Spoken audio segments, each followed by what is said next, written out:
Figure out it's okay to be the villain in someone else's story if it means being the hero in your own life. And here's what's wild. They labeled you the problem because you said no, because you set boundaries, because you stopped allowing the same cycles to repeat. And instead of spiraling into self-doubt, you embraced it. You wore the label like armor. Misfit? Fine. Difficult? Okay. Threat? Absolutely. If being all of that meant reclaiming your sanity, your energy, your clarity, so be it. You didn't just bounce back from their rejection. You evolved because of it.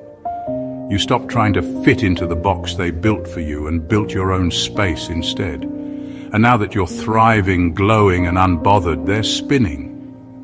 Because the story they told about you doesn't match who you've become. And the truth is, they needed you to stay broken to feel right. But you chose to rise. And that decision changed everything.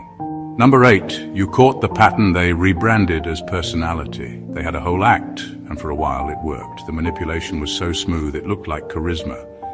The backhanded insults came with a smile, so people called it just being real.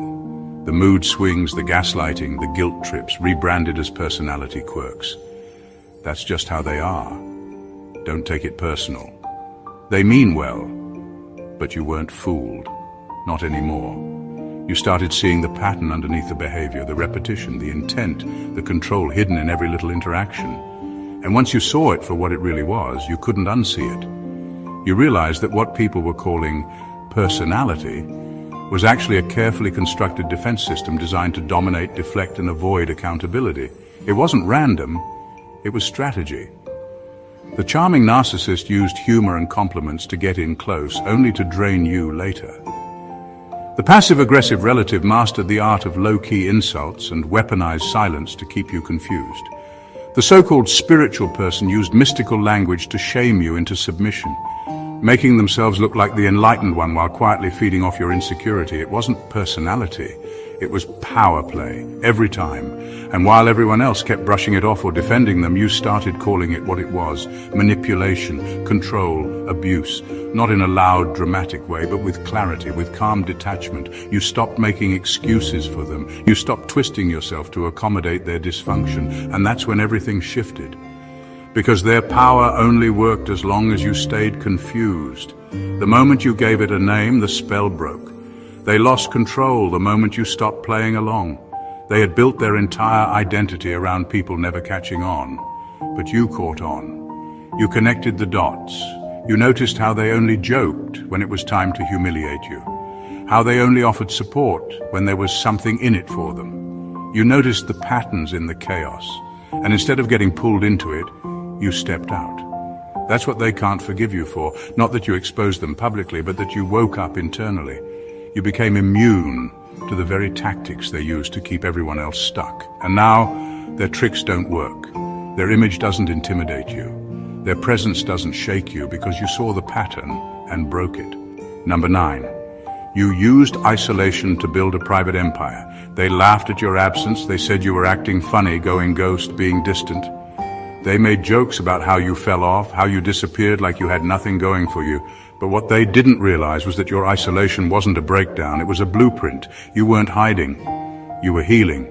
You weren't lost, you were strategically unplugging from anything that distracted you from your becoming. While they were busy performing for validation, you were in solitude, pulling yourself back together, piece by powerful piece. No one talks about how brutal that season is. The silence is loud, the loneliness aches, the doubt creeps in. But you stayed with it. You let it strip away every illusion, every fake connection, every crutch you leaned on, every part of you that was still performing to be liked. You weren't interested in clapping back. You weren't chasing closure. You were in the shadows doing the internal surgery that most people avoid for a lifetime. You read, reflected, cried, fasted, prayed, disconnected, and rebuilt without an audience, without applause, and without needing anyone to understand.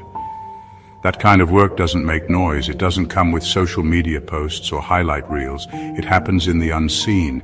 And that's why they're so stunned by who you are now, because you didn't announce your growth. You became it. Now you walk with a calm confidence. You see through things quicker. You no longer force connections. You have boundaries. You know your worth. And they're whispering, asking, when did they get like this? But the real ones know. It wasn't a glow-up, it was a resurrection. What they thought was your downfall was actually your incubation. You were being spiritually upgraded in silence, and here's the truth. You didn't do it to make a statement. You weren't plotting revenge or trying to prove a point. You just knew that if you stayed where you were, you'd lose yourself. So you left the noise, and in the quiet, you found everything you were looking for. Now they're watching, confused, impressed, maybe even intimidated. But the work was never for them. It was for your becoming. And you did it with no fanfare, just faith, fire, and follow-through. Number 10. You crushed every label they weaponized against you. They tried to define you before you even knew who you were. Too sensitive, they said, as if your empathy was a weakness.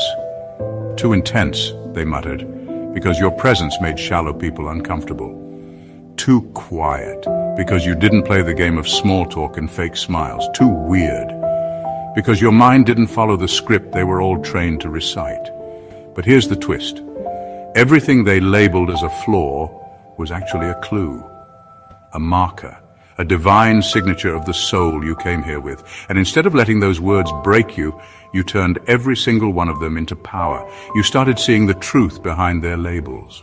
They called you too sensitive because you could feel what others tried to hide. You picked up on energy, body language, intentions, and that scared people who were used to getting away with deception.